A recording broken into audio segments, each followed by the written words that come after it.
Cinema പ്രാന്തനിൽ നിന്ന് കൂടെ ഉള്ളത് പി കുഞ്ഞികൃഷ്ണ മാഷാണ്. Welcome to cinema Pranthan. നമസ്കാരം. കല്യാണ പ്രായത്തിൽ ആണുങ്ങൾ തിന്നുന്ന ഇന്നപ്പഴ ജാതി പത്രിലേഹ്യം. ആ ഗ്രൂപ്പിന് നല്ലൊരു എനർജിയുള്ള ഗ്രൂപ്പായിരുന്നു. അതിൻ്റെ ഗുണം ഈ സിനിമക്കും കിട്ടിയതില്ല. പരസ്പരം സ്നേഹവും സന്തോഷവും പങ്കിട്ട് ഒഴിവുസമയം കൊണ്ട് പാട്ടൊക്കെ പാടി. വിനീതേട്ടൻ മുൻപ് പറഞ്ഞിട്ടുണ്ടായിരുന്നല്ലേ മാഷിനെ ഒരു സിനിമയുടെ ഭാഗമാക്കണം. ഏതോ ഇന്റർവ്യൂവിൽ പറഞ്ഞതാണ്. അന്ന് അദ്ദേഹത്തിന് എന്നെ അറിയില്ല. ഒന്നാത്താൻ കേസ് കൊണ്ട് ജഡ്ജിനെ ഞാൻ എന്തായാലും ഒരു സിനിമയിൽ പാസ് ചെയ്യും എന്ന് പറഞ്ഞിട്ട് നാട്ടിൽ വന്ന സമയത്ത് ഒരു ഗാനം നടക്കും. അവിടെ പാക്കിയോടെ വന്ന സമയത്ത് ഞാൻ അദ്ദേഹത്തെ കാണാൻ വേണ്ടി പോയി കണ്ടു. അന്നും പറഞ്ഞത് എന്തായാലും നമുക്ക് അടുത്ത ഒരു സിനിമയിൽ കാണുന്നത് സംഭവിച്ചു. സിനിമയും രാഷ്ട്രീയവും ഒരുപോലെയാണോ കൊണ്ടുപോകുന്നത്? ഞാനിപ്പോൾ ഇവിടുത്തെ പഞ്ചായത്ത് മെമ്പറാണ് നിൽക്കും. പഞ്ചായത്തിലെ കാര്യങ്ങളിൽ ഇടപെടും, പരമാവധി ചെയ്യാൻ പറ്റുന്ന കാര്യങ്ങൾ ചെയ്യും. അതുകൊണ്ടാണ് നാട്ടിൽ എപ്പോഴും പോകണമെന്ന് പറയുന്നത്. സ്ലാങ് വേറെ ആകുമ്പോൾ അതെങ്ങനെയാ ചേട്ടൻ? കുഴപ്പമില്ലപ്പോൾ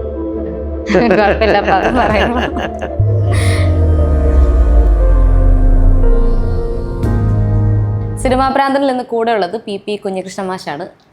വെൽക്കം ടു സിനിമാ പ്രാന്തൻ. നമസ്കാരം. നേരത്തെ വാഷൊരു ഇൻ്റർവ്യൂവിൽ പറഞ്ഞിട്ടുണ്ട് സിനിമ ആഗ്രഹിച്ച് സിനിമയിലേക്ക് വന്ന ഒരാളല്ല എന്നുള്ളത്. പക്ഷെ ഇപ്പം അഭിനയ ജീവിതം നോക്കിക്കഴിഞ്ഞാൽ ചെയ്യുന്ന ക്യാരക്ടേഴ്സ് എല്ലാം ഭയങ്കര നോട്ടബിൾ ആയിട്ടുള്ള ക്യാരക്ടേഴ്സ്. ഇപ്പം റീസെൻറ്റ് ഒരു ജാതി ജാതകമാണെങ്കിലും ആ ഒരു അച്ഛൻ വേഷത്തിന് കിട്ടിക്കൊണ്ടിരിക്കുന്ന ഒരു അപ്രിസിയേഷനൊക്കെ ഉണ്ട്. അപ്പം അഭിനയം അല്ലെങ്കിൽ സിനിമ ആഗ്രഹിച്ച സിനിമയിലേക്ക് വന്നതല്ല, പക്ഷേ ഇപ്പം അഭിനയ ജീവിതം എങ്ങനെ പോകുന്നു സിനിമയിൽ? നന്നായിട്ട് പോകുന്നുണ്ട്, കുഴപ്പമില്ല. ഇപ്പോൾ ഒരു ജാതി ജാതകം ഇപ്പോൾ 31 തിയേറ്ററിൽ വന്നു. ഈ സിനിമ കണ്ട് പല ആളുകളും വിളിക്കുകയും മെസ്സേജ് അയക്കലും ചെയ്യുന്നുണ്ട്. നല്ല സിനിമ, നന്നായിട്ടുണ്ട്. വിനീത് ശ്രീനിവാസിൻ്റെ ഒരു ഏറ്റവും മികച്ച കഥാപാത്രം, അതിൻ്റെ കൂടെ അച്ഛനായിട്ട് അഭിനയിക്കാനൊക്കെ അവസരം കിട്ടി. വളരെ സന്തോഷമുണ്ട്. എല്ലാ ആളുകളും സിനിമ കാണുന്നുണ്ട്, കുടുംബ പ്രേക്ഷകർ സിനിമ കാണുന്നുണ്ട്. വളരെ സന്തോഷമുണ്ട്. ഈ അഭിനയ ജീവിതം ശരിക്കും പറഞ്ഞാൽ ഇപ്പോൾ എൻജോയ് ചെയ്യുന്നുണ്ടോ? തീർച്ചയായിട്ടും. അഭിനയിക്കാൻ കിട്ടിയ അവസരം വലിയ സന്തോഷം തരുന്ന കാര്യം തന്നെയാണ്. എൻജോയ് ചെയ്യുന്നുണ്ട്. ഈ ഒരു കഥാപാത്രം ആദ്യമായിട്ട് കേട്ട് കഴിഞ്ഞപ്പോൾ എന്തായിരുന്നു തോന്നിയത്? ഒന്ന് ഈ കഥാപാത്രം, ഈ കഥ പറയുന്നത് ഇതിൻ്റെ ഡയറക്ടർ എം മോഹനൻ, അദ്ദേഹമാണ് ഈ കഥ പറയുന്നത് ആദ്യം എന്നോട്. അപ്പോൾ കഥ പറയാൻ വന്നപ്പോൾ കഥ നന്നായിട്ട് ഇഷ്ടപ്പെട്ടു. അതുമാത്രമല്ല, ഇതിൻ്റെ പ്രത്യേകത എന്ന് പറയുന്നത് നമ്മുടെ വിനീത് ശ്രീനിവാസനാണ് ഇതിലെ നായകൻ എന്നറിയുമ്പോൾ ഉണ്ടാകുന്നൊരു സന്തോഷം. ശരിക്കും പറഞ്ഞാൽ ഞാൻ വിനീത് ശ്രീനിവാസിൻ്റെ കൂടെ ഒക്കെ അഭിനയിക്കണം എന്ന് ആഗ്രഹിച്ച ഒരാളാണ്. അത് നടന്നു. അതതിൻ്റെ ഒരു വലിയ പ്രത്യേകത. പിന്നെ എം മോഹൻ സംവിധാനം ചെയ്ത ആദ്യത്തെ സിനിമ കഥ പറയുമ്പോൾ അതൊക്കെ ഏറ്റവും കൂടുതൽ ആസ്വദിക്കുകയും ഇഷ്ടപ്പെടുകയും ചെയ്ത ഒരു സിനിമയാണ്. അന്നൊക്കെ വിചാരിച്ചാണ് അദ്ദേഹത്തിൻ്റെ സിനിമയുടെ ഒരു ഭാഗമാകാൻ? അന്ന് നമ്മൾ സിനിമ കാണുന്നതിൽ മാത്രം ഇങ്ങനൊരു ആഗ്രഹം പോലും മനസ്സിലില്ലല്ലോ. അന്ന് സിനിമ കാണാൻ പോകുന്നു, സിനിമ കാണുന്നതല്ലാതെ കഥ പറയുമ്പോഴൊക്കെ നന്നായി ആസ്വദിച്ച ഒരാളാണ് ഞാൻ. അപ്പോൾ അവരെ കൂടെ അഭിനയിക്കാൻ വേണ്ടി കഴിഞ്ഞു. ഇതിലെ ഈ സിനിമയിലെ ചില സീനുകൾ നോക്കിക്കഴിഞ്ഞാൽ മാഷി ഇങ്ങനെ ഭയങ്കര ഒരുപാട് എനർജി എടുത്ത് ചെയ്യേണ്ട കുറച്ച് സീനുകളുണ്ട്. ഇപ്പം മകൻ്റെ ഈ ഒരു റിയലൈസേഷൻ പോയിന്റ് ഉണ്ടല്ലോ, ഭാര്യയുടെ അടുത്ത് ചെന്ന് പറയുന്നുണ്ടല്ലോ നമ്മുടെ മകൻ ഇങ്ങനെയാണ്. അത് ആ ഒരു സീനുണ്ട്, കട്ടിലേക്ക് പെട്ടെന്ന് കയറിയിട്ട് ഇങ്ങനെ പറയുന്നതൊക്കെ. അപ്പം ആ ഒരു സീൻ സംവിധായകൻ ഇപ്പം മാഷിൻ്റെ അടുത്ത് പറഞ്ഞു തന്നു. അത് ആ ടേക്കിൻ്റെ സമയത്ത് അഭിനയിച്ചു. ഞാൻ സീൻ ഒരുപാട് ഞാൻ പറയുന്നില്ല, അതിനെ സിനിമ കാണാത്ത കുറേ പേരുണ്ടാവും. പക്ഷെ ആ ഒരു സീൻ ചെയ്ത് കഴിഞ്ഞപ്പോൾ തന്നെ ആ ഒരു സീൻ എക്സ്പ്ലെയിൻ ചെയ്തു. ആൻഡ് അത് എക്സിക്യൂട്ട് ചെയ്തപ്പോൾ ആ ഒരു ഷൂട്ടിംഗ് ടൈമിൽ അതൊക്കെ എങ്ങനെയായിരുന്നു ചെയ്തത്? ലൈക്ക് ആ ഒരു ഓവറായിട്ടൊരു എനർജി ഒക്കെ എടുത്ത് ചെയ്യേണ്ട സാധനങ്ങളൊക്കെ ഇല്ലേ? എനർജി ആ ടീമിൽ മൊത്തം ഒരു എനർജി ഉണ്ടായിരുന്നു എന്നുള്ളതാണ്. അതായത് നമ്മൾ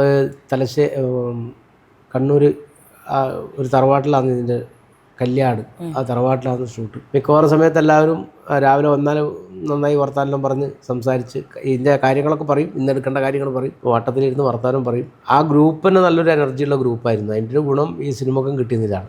പരസ്പരം സ്നേഹവും സന്തോഷമെല്ലാം പങ്കിട്ട് ഒഴിവുസമയം കൊണ്ട് പാട്ടൊക്കെ പാടി. പാട്ടിൻ്റെ കാര്യം പറയുമ്പോൾ കുറച്ച് ഇൻ്റർവ്യൂവിൽ ഇപ്പം ഈ സിനിമയിൽ ട്രെൻഡിങ് ആയിക്കൊണ്ടിരിക്കുന്ന മാഷിൻ്റെ ഒരു പാട്ടുണ്ട്, കുറച്ച് ഇൻ്റർവ്യൂവിൽ പാടിയെന്ന് പറയുമ്പോൾ എന്നാലും നമ്മുടെ ഓഡിയൻസിനും കൂടെ വേണ്ടിയിട്ട് ആ ഒരു കല്യാണ പ്രായത്തിൽ ആണുങ്ങൾ തിന്നുന്ന ഇന്തപ്പഴ ജാതി പത്രിലേഹ്യം. ഇതിന്റെ ബാക്കി കൂടെ കുറച്ചുണ്ടായിരുന്നെങ്കിൽ എന്ന് വിചാരിച്ചായിരുന്നോ? അത് പഴയൊരു പാട്ടിന്റെ ഇതാണല്ലോ അല്ലേ. കല്യാണപ്രായത്തിൽ പെണ്ണുങ്ങൾ ചൂടുന്ന കന്മദപ്പൂ കണ്ണം പൂണ്ടോ. ആ പാട്ടിൻ്റെ ഒരു ഇതാണല്ലോ ഇത്. അതെ അതെ. അപ്പോൾ ആ പാട്ടിൻ്റെ കണ്ടിന്യൂഷൻ പോലെ ഈ സിനിമയിൽ ഉപയോഗിച്ചിട്ടുള്ള ആദ്യത്തെ ഒരു വരി മാത്രം, ഒരു രണ്ടാമത്തെ വരിയും കൂടെ ഇങ്ങനെ എന്തെങ്കിലും ഉണ്ടായിരുന്നെങ്കിൽ എന്നൊക്കെ വിചാരിച്ചായിരുന്നു. വേഗം തിന്നോ എന്നെല്ലാം പറയുന്നുണ്ടല്ലേ, ആ പാട്ട് തന്നെ പറയുന്നുണ്ട്. ആദ്യം വന്ന് പറയുന്നുണ്ടല്ലോ, ദിവസം 3 നേരം തിന്നോ. തിന്നോ, ദിവസം 3 നേരം തിന്നോ. അത് സ്ക്രിപ്റ്റിൽ അങ്ങനെ തന്നെ എഴുതിയതായിരുന്നു അതോ ചേട്ടൻ? സ്ക്രിപ്റ്റിലുണ്ട്, ആ ഒരു ഡയലോഗ് ഉൾപ്പെടെ അങ്ങനെ തന്നെയായിരുന്നു. അപ്പൊ ഇതില് സ്ക്രിപ്റ്റിൽ ഇല്ലാതിരുന്നിട്ട് മാഷിന്റെ കയ്യിൽ നിന്ന് ഇട്ട എന്തെങ്കിലും മിക്കവാറും എല്ലാം എഴുതി വെച്ച സ്ക്രിപ്റ്റ് തന്നെയാണ്. രാകേഷ് മണ്ടോടി അത് വളരെ കൃത്യമായി, അദ്ദേഹത്തിന് നല്ല പ്ലാനിങ് ഉണ്ട്, ഒരു ഏത് വഴിക്കാണ് ഈ സിനിമ പോകേണ്ടത് വളരെ കൃത്യമായി. പിന്നെ ചില സന്ദർഭങ്ങളിൽ ചിലപ്പോൾ അത്ര അല്ലാതെ അങ്ങനെ പുതുതായി ഒരു ഡയലോഗ് എല്ലാം എഴുതി വെച്ചു. അദ്ദേഹത്തിൻ്റെ മനസ്സിൽ ഇതെല്ലാം ഉണ്ടെന്നുള്ളതാണ്, അത് അതുപോലെ എഴുതി വെച്ചു. ഇപ്പം ഈ ചെയ്യുന്ന കഥാപാത്രങ്ങളിൽ ഒരു ചെറിയ നെഗറ്റീവ് ഷെയ്ഡ് വരുന്ന ക്യാരക്ടർ ഒരെണ്ണം ചെയ്തു. ഇപ്പം ജഡ്ജിയുടെ ഒരെണ്ണം ചെയ്തു, ജഡ്ജിന്ന് തുടങ്ങി അവിടെ നിന്ന് പല പല ക്യാരക്ടേഴ്സ് ഇങ്ങനെ ചെയ്തു വരുന്നു. അപ്പം എല്ലാത്തിലും ഇപ്പം കാണുമ്പം മാഷിൻ്റെ ഒരു ക്യൂട്ട് ഫേസ് ആണ് നമ്മൾ കാണുന്നത്. പക്ഷെ ഒരെണ്ണമാണ് ഒരു കൊമ്പൻ മീശയൊക്കെ വെച്ചിട്ടുള്ള ഒരു പോലീസ് വേഷം. അത് നമ്മളെ കൊറോണ പേപ്പേഴ്സ് പ്രിയദർശൻ സാർ സംവിധാനം ചെയ്ത സിനിമ. അപ്പൊ അതിൽ നോക്കുമ്പോൾ വേറൊരു മുഖമാണ് നമുക്ക് മാഷിന്റെ. ഇപ്പം ഇതിലൊരു ക്യൂട്ട് അച്ഛനും കണ്ടല്ലേ, ജഡ്ജി കലിപ്പാവുന്നുണ്ടെങ്കിൽ പോലും നമ്മൾ കാണുന്ന ഒരു ക്യൂട്ട് ഫേസ് ഉണ്ട്. മറ്റതിൽ കംപ്ലീറ്റ്ലി ഡിഫറെന്റ് ആയിട്ടുള്ള ഒരു ദേശക്കാരൻ. അപ്പൊ ഇതിൽ ഏത് ചെയ്യുമ്പോഴാണ് മാഷിന് കുറച്ചും കൂടെ താല്പര്യം കൂടുതലും ഒരു ഇഷ്ട കൂടുതലും ഒക്കെ തോന്നുന്നത്? താല്പര്യം കൂടുതൽ പറഞ്ഞാൽ ആളുകൾക്ക് ഇഷ്ടപ്പെടുക എന്നുള്ളതാണ് ഏറ്റവും പ്രധാനം. നമ്മളെ ഒരു സിനിമയിൽ ഒരു റോൾ കണ്ടാൽ അതെന്നും മനസ്സിൽ സൂക്ഷിക്കാൻ, അല്ലെങ്കിൽ അവർക്ക് ഒരു സന്തോഷം നൽകുന്ന സീൻ പരമാവധി, ചിലപ്പോൾ ചിലത് ചെയ്യേണ്ടി വരും എന്തായാലും, പക്ഷെ എന്നാലും പരമാവധി ഇപ്പം നമ്മളതിൽ മനസ്സിലിപ്പോൾ പറഞ്ഞാൽ ജഗദീഷ് ശ്രീകുമാർ, അതുപോലെ തന്നെ ഇന്നസെൻ്റ് ഏട്ടൻ, അവരൊക്കെ ചെയ്തൊരു ഇതുണ്ടല്ലോ, ഭയങ്കര സന്തോഷം നൽകുന്ന സീനിൽ എപ്പോൾ കണ്ടാലും മറക്കാൻ പറ്റാത്തതും, എപ്പോഴും കണ്ടാലും എത്ര പ്രാവശ്യം കണ്ടാലും ചിരിക്കാൻ പറ്റുന്ന ഒരുപാട് റോളുകളുണ്ട്. അതെല്ലാം കാണുമ്പോൾ ഉണ്ടാകുന്നൊരു സന്തോഷം. അത്തരം റോളുകൾ താല്പര്യമുണ്ട്. ഇപ്പോൾ പലരും ഈ ഒരു സിനിമ ഒരു ജാതി ജാതകം കഴിഞ്ഞപ്പോൾ തന്നെ പലരും, ഞാൻ പല വീഡിയോസിൻ്റെ ആയിട്ടൊക്കെ കമൻസ് കണ്ടതാ, ഈ നമ്മുടെ ഓർമ്മയായിട്ടുള്ള പല നടന്മാരെയും ഓർമ്മിപ്പിക്കുന്ന രീതിയിലായിരുന്നു ചേട്ടൻ്റെ പെർഫോമൻസ് എന്നുള്ള കമൻസ് ഒക്കെ കുറേ അങ്ങനത്തെ കണ്ടിരുന്നു. ഞാൻ ശ്രദ്ധിച്ചിട്ടുണ്ട്, പല പൂർണ്ണമായിട്ട് നോക്കാൻ പറ്റിയില്ല. പക്ഷെ എന്നാലും പല ആളുകളും എന്നോട് വ്യക്തിപരമായിട്ട് നമ്മുടെ നാട്ടിൽ നിന്നെല്ലാം വിളിച്ചു പറയുന്നുണ്ട്. ആ നാട്ടിൽ നിന്ന് മാത്രമല്ല അല്ലാത്ത സ്ഥലങ്ങളിൽ നിന്നും വിളിച്ചു പറയും. ഇപ്പം ഞാൻ തിയേറ്റർ വിസിറ്റുമായി ബന്ധപ്പെട്ട് തിരുവനന്തപുരം മുതൽ തിരുവനന്തപുരത്ത് പോയി, ആലപ്പുഴയിൽ പോയി, കോട്ടയത്ത് പോയി, അവിടെയുള്ള ആളുകൾ സിനിമ കണ്ടിറങ്ങുന്ന സമയത്ത് പറയുന്നൊരു സന്തോഷമുണ്ടല്ലോ, അതുതന്നെയാണ് ഏറ്റവും വലിയ വിജയം എന്ന് പറയുന്നത്. അവർക്കത് ഇഷ്ടപ്പെട്ടുമല്ലോ. ഈ പഴയ നടന്മാരുടെ ഒരു ചെറിയ അഭിനയത്തിൻ്റെ വെച്ച് നോക്കുമ്പോൾ ഒരു ചെറിയ സാമ്യം പോലെ, അല്ലെങ്കിൽ അവർ ചെയ്ത് വെച്ചിട്ടുള്ള അല്ലെ ചെയ്യാൻ ആഗ്രഹിച്ച രീതിയിലുള്ള പല സാധനങ്ങളും മാഷി ഇപ്പോൾ ചെയ്യുന്നു എന്നുള്ള രീതിയിൽ.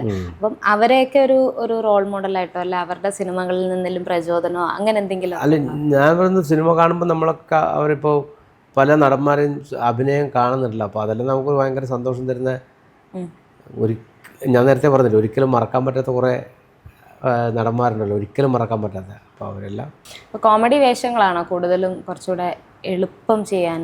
കോമഡി വേഷം ചെയ്യുന്നത് എളുപ്പമല്ല. കോമഡി വേഷം ചെയ്യുന്നവർക്ക് എൻ്റെ ഒരു അഭിപ്രായത്തിൽ വന്നിപ്പം പിന്നെ നേരത്തെ ഞാൻ പറഞ്ഞ ഒരുപാട് നടന്മാരുണ്ട്, അവർ കോമഡി വേഷവും ചെയ്യും, പക്ഷേ ഏറ്റവും നല്ല മറ്റ് റോളുകളും ചെയ്യുന്നില്ല. അപ്പോൾ കോമഡി വേഷം ചെയ്യുന്നവർക്ക് എല്ലാ റോളും ചെയ്യാൻ വേണ്ടി പറ്റും.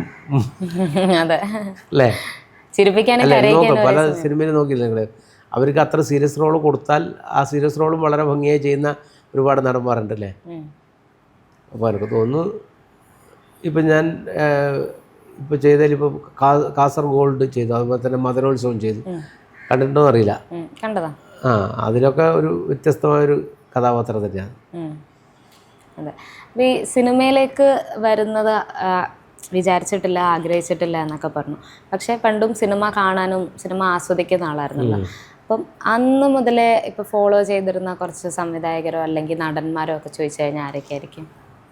ഈ സംവിധായകർ പറഞ്ഞാൽ സത്യനന്ദകാടിൻ്റെ സിനിമ, അതുപോലെ പ്രിയദർശൻ സിനിമ, പിന്നെ സിബി മലയിൽ സിനിമ, ഇതെല്ലാം നമുക്ക് പഴയ സിനിമകളൊക്കെ ഭയങ്കര ഇഷ്ടമാണ്, കാണും.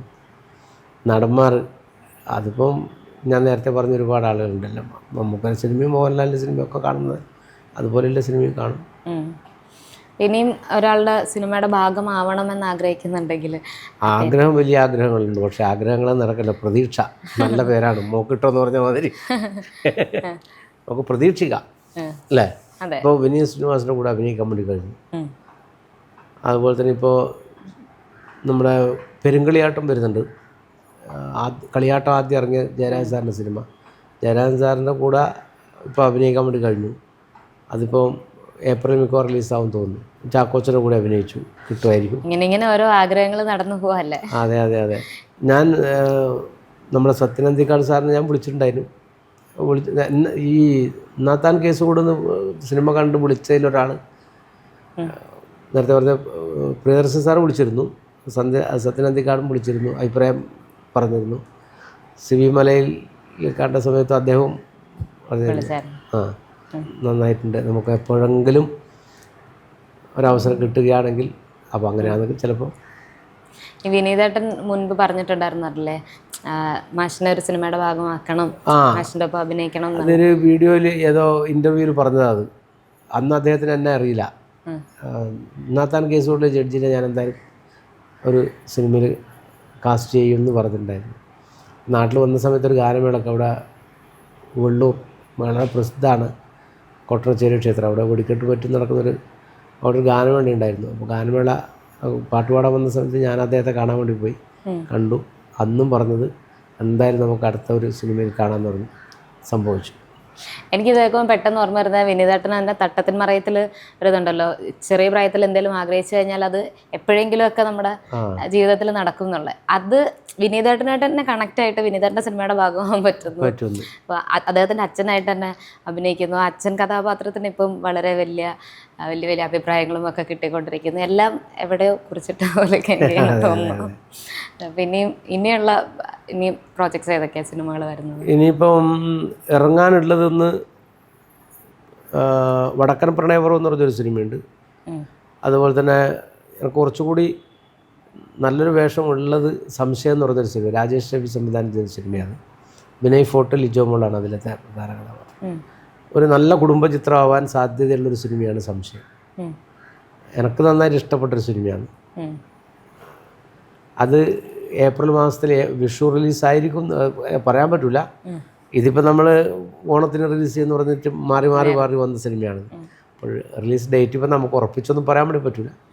എന്നാലും പ്രതീക്ഷിക്കുന്നുണ്ട് അവർ ഇറക്കും എന്നൊരു പ്രതീക്ഷയിൽ. ഇതന്നിപ്പോൾ മഹാസുബേർക്ക് ഞാൻ പലപ്പോഴും വിളിച്ചപ്പോഴും പക്ഷേ വേഗം ചെയ്യാം പല പല ബുദ്ധിമുട്ടും പ്രയാസങ്ങളൊക്കെ വന്നു. ഏതായാലും ഇത് പിന്നെ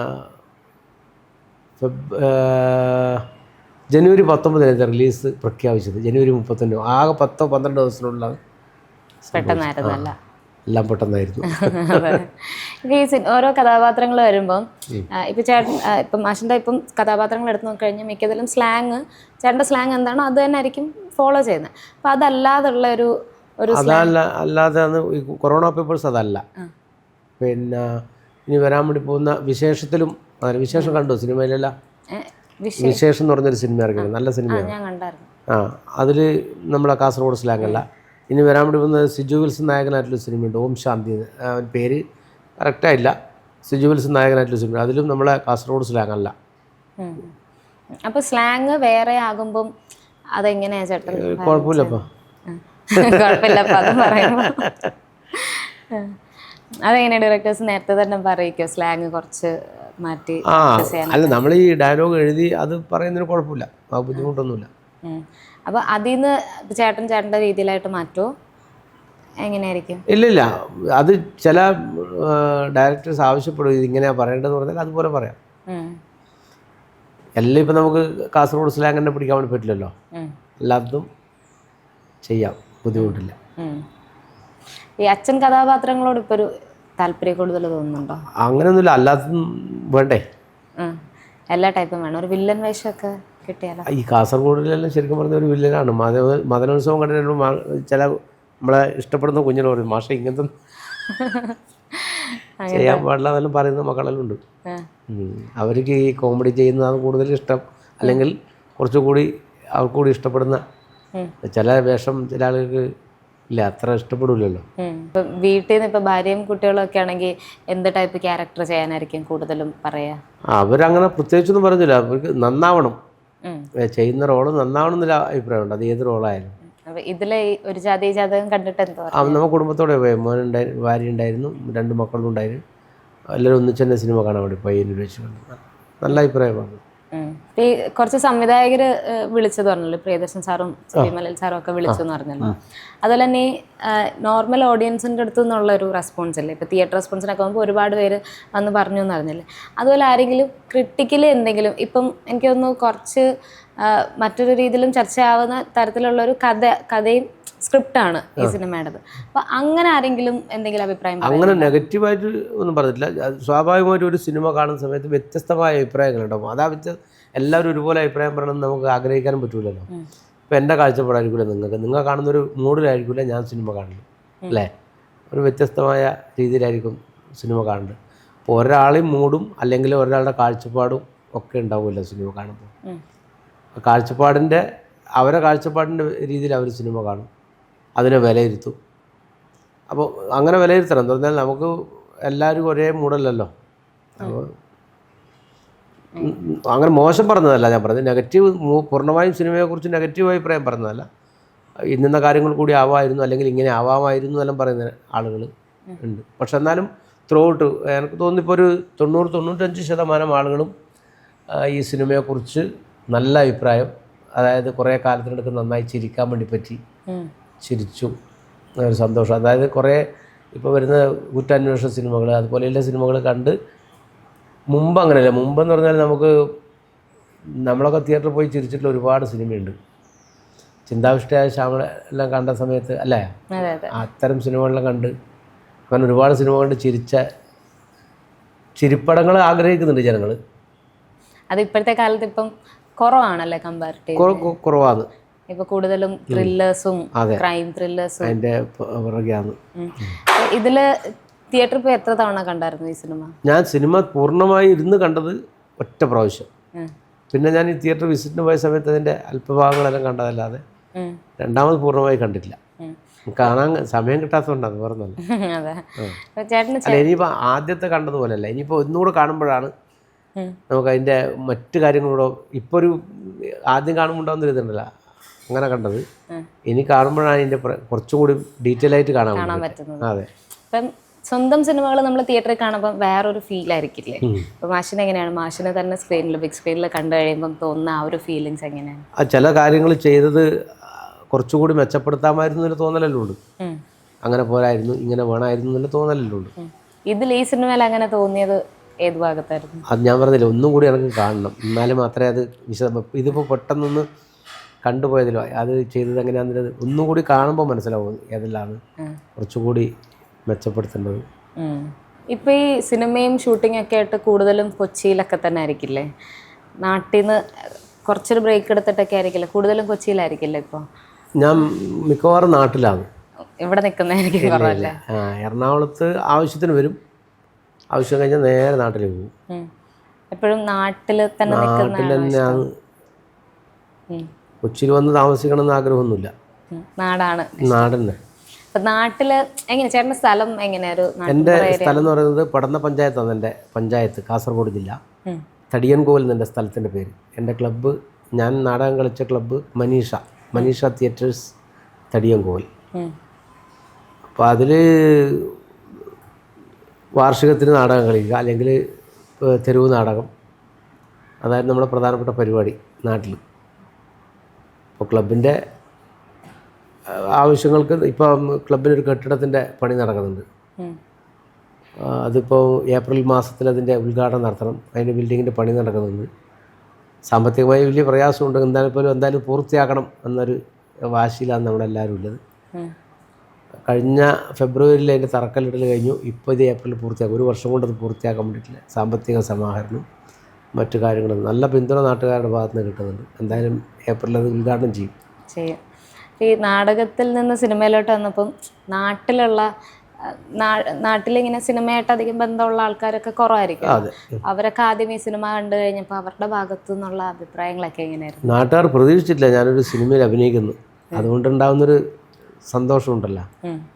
സിനിമ ആദ്യത്തെ സിനിമ കണ്ടപ്പോൾ തന്നെ ഭയങ്കര സന്തോഷമുണ്ടായിരുന്നു. നാട്ടിൽ വലിയ സ്വീകരണം ഏർപ്പാടിലാക്കി മനീഷ തിയേറ്റേഴ്സും കൈരളി ഗ്രന്ഥാലയം രണ്ടും കൂടി ഒരു വലിയ സ്വീകരണ പരിപാടി സംഘടിപ്പിച്ചു.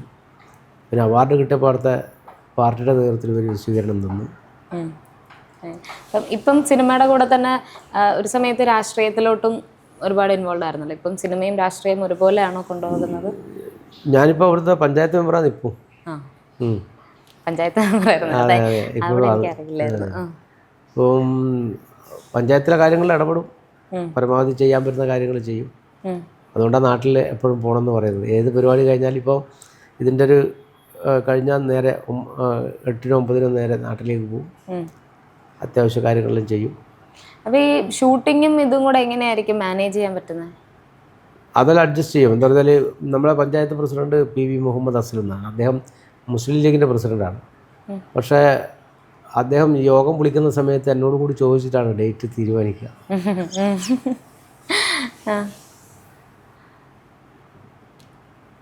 അപ്പോൾ ഏത് ദിവസം ഉണ്ടാവില്ലെന്ന് ചോദിക്കും. അപ്പം ആ ദിവസം പറഞ്ഞ് അഡ്ജസ്റ്റ് ചെയ്ത് യോഗം വിളിക്കും. അപ്പോൾ പിന്നെ യോഗത്തിൽ പങ്കെടുക്കാനും പറ്റും, കാര്യങ്ങൾ ചെയ്യാനും പറ്റും. അങ്ങനെ ഇപ്പം ഒരു വികസന സെമിനാർ അല്ലെങ്കിൽ പഞ്ചായത്തിൻ്റെ ഗ്രാമസഭ അതെല്ലാം നമ്മളോട് അന്വേഷിച്ച് തന്നെ വെക്കുക. എൻ്റെയും കൂടെ ഒരു സൗകര്യം കൂടെ നോക്കിയിട്ടില്ല എന്ന് പറഞ്ഞാൽ അറിയാം അദ്ദേഹത്തിന് തിരക്കുണ്ട്, ബുദ്ധിമുട്ടുണ്ട്. പക്ഷെ എന്നാലും നല്ല നിലയിൽ പോകുന്നുണ്ട്. ഇനിയും എത്ര വർഷം കൂടെയാണ് ഇതിലുള്ള? ഇപ്പോൾ ഈ ഒക്ടോബർ ആകുമ്പോഴത്തേക്ക് പുതിയ ഇലക്ഷൻ വരും. നവംബർ 1 തോന്നുന്നു പുതിയ ഭരണസമിതി വരേണ്ടത്. ഇനി മാക്സിമം വന്നാൽ ഇതിപ്പോൾ ഒരു 10 മാസം കൂടി കഴിഞ്ഞാൽ പഞ്ചായത്ത് മെമ്പർ സ്ഥാനം ഒഴിയാണ്. അതെ. പക്ഷെ അപ്പോഴും രാഷ്ട്രീയത്തിൽ സജീവമായിട്ട് നിൽക്കാൻ തന്നെ പറ്റാവുന്ന സമയങ്ങളിൽ നാട്ടിലുണ്ടാകുന്ന സമയത്ത് പാർട്ടി പ്രവർത്തനങ്ങളിൽ ഇടപെടും. അപ്പം ഒരുപാട് സന്തോഷം കണ്ടതിലും സംസാരിക്കാൻ പറ്റിയതിലും. അപ്പോൾ എല്ലാ ആളുകളോട് പറയാനുള്ളതെന്ന് പറഞ്ഞാൽ ഈ സിനിമ ഒരു ജാതി ജാതകം തിയേറ്ററിൽ പോയി കാണണം, അഭിപ്രായങ്ങൾ പറയണം. ഇനി വരുന്ന സിനിമകളും കാണുകയും അഭിപ്രായം പറയുകയും ചെയ്യണം. എല്ലാവർക്കും ഹൃദയം നിറഞ്ഞ ആശംസകൾ കൂടി അറിയിക്കുന്നു. ഉറപ്പായിട്ടും. Thank you so much. അപ്പം ഒരുപാട് നല്ല നല്ല സിനിമകളുടെ ഭാഗമാവാനും ഒരുപാട് നല്ല കഥാപാത്രങ്ങൾ വീണ്ടും നിങ്ങളെ ഇന്റർവ്യൂവിൽ പങ്കെടുക്കാനും കഴിയും. ഉറപ്പായിട്ടും. അടുത്ത സിനിമ കഴിയുമ്പോൾ ഞങ്ങൾ തന്നെ വിളിച്ചു വരുന്ന നമ്പർ ഉണ്ട്, ഞാൻ വിളിച്ചോളാം. അപ്പം അടുത്ത സിനിമയുടെ വിശേഷങ്ങളായിട്ട് നമുക്ക് വീണ്ടും കാണാം. Thank you. സന്തോഷം. ഓക്കെ.